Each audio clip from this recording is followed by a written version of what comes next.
Hello guys and welcome dito sa aking YouTube channel at ito ang ating first episode ng Maghimay with BJ Tolits kung saan maghihimay tayo ng mga issue or yung mga nakikita natin sa social media and kung ano ba yung opinion ko tungkol dito sa mga bagay na to.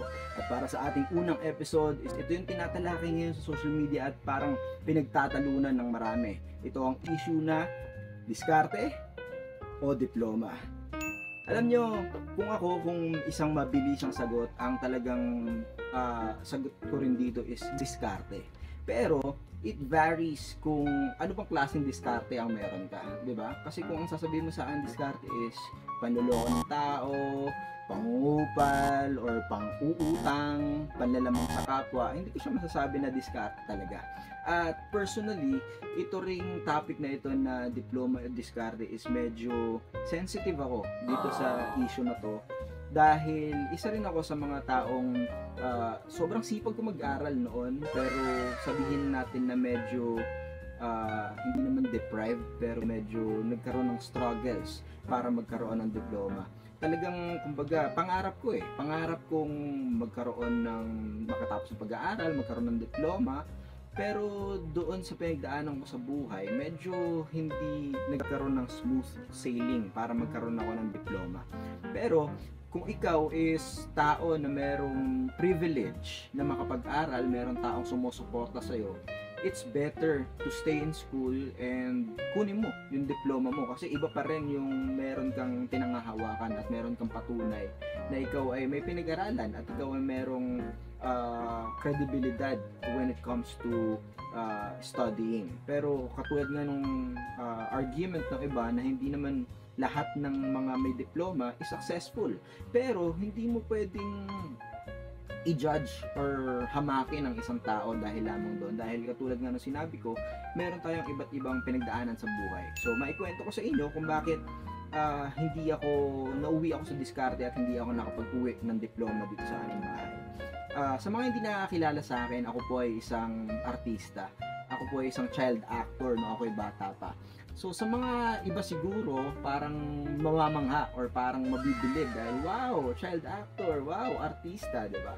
Pero ako po ay nagtatrabaho na. Ang realidad po ay ako po ay nagtatrabaho na simula nung ako ay 5 taon pa lamang. So oo, hindi ko naman pinagsisisihan and sobrang pinagmamalaki ko yung pagiging artista ko dahil hanggang ngayon naman is nagagamit ko siya.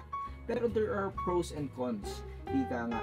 So, dun sa pagiging artista ko, 5 taon pa lang, nagtatrabaho na ako and then lumaki pa ako sa family na hindi kami kumpleto. So, broken family kami. Yung mama ko is tinaguyod kami mag-isa. Pero dahil nga 5 years old is naging artista na ako, yung mama ko nagkaroon din siya ng kumbaga dilema na yung sarili niya is alay niya para samahan ako sa lahat ng mga taping ko. So sa madaling salita, nawalan siya ng career.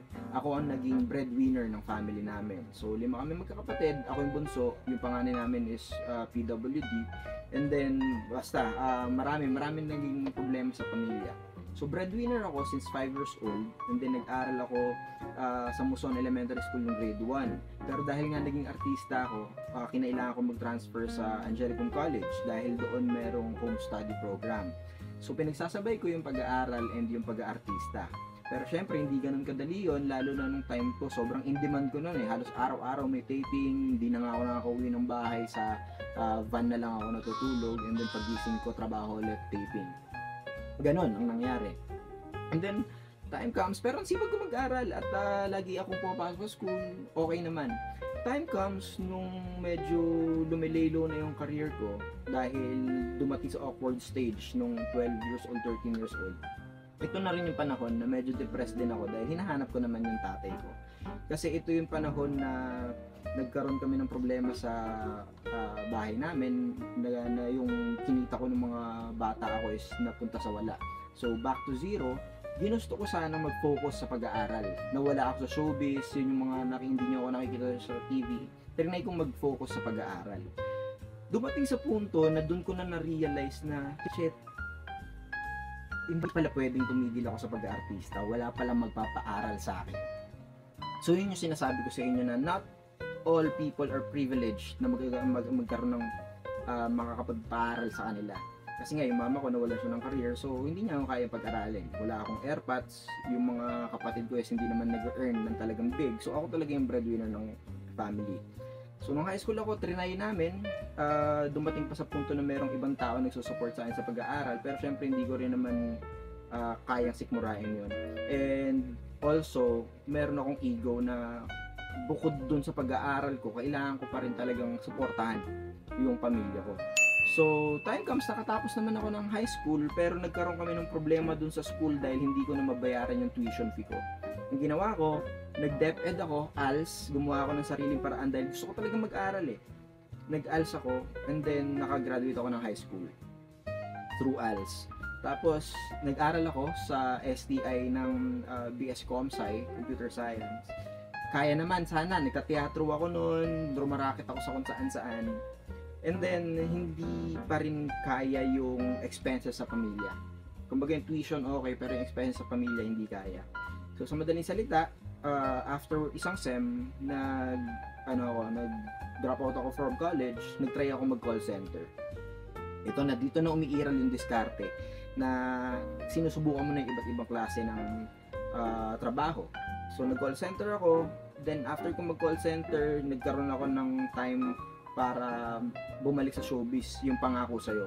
So, habang nagpapangako sa'yo, trinay ko pa rin mag-aral sa CCC, Cainta Catholic College, BS Comsci pa rin.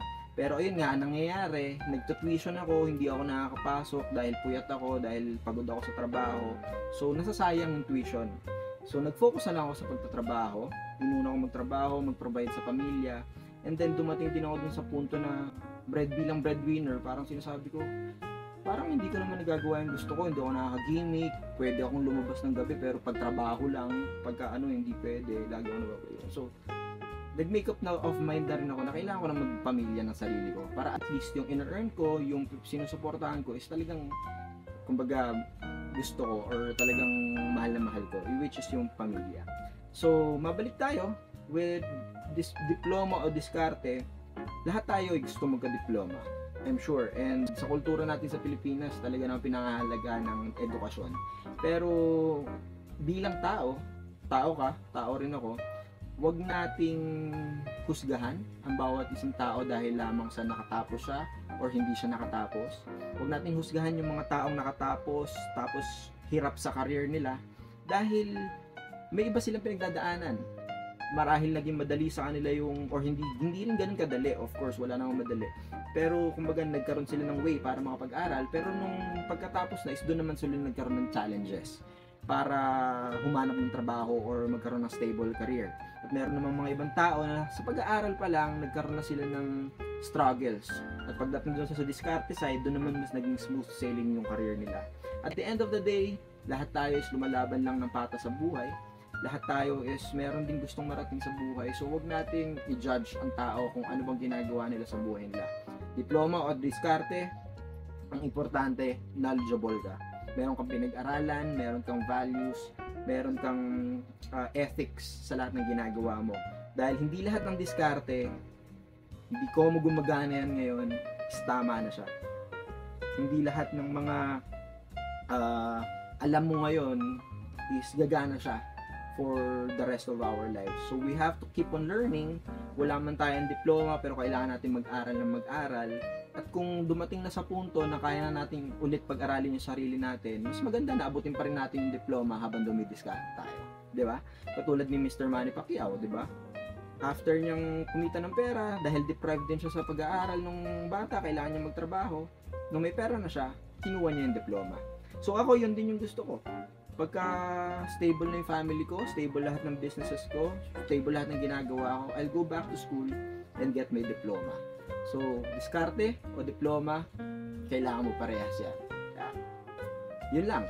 Sana nag-enjoy kayo. Marami kayo nakuha dito sa video na ito. And please like, share, and subscribe. And then kung gusto nyo rin ng mga business, speaking of diskarte, I am Worldwide, Amazing Barley. Yan yung mga negosyo ko ngayon, and Chill Spot Bar and Resto.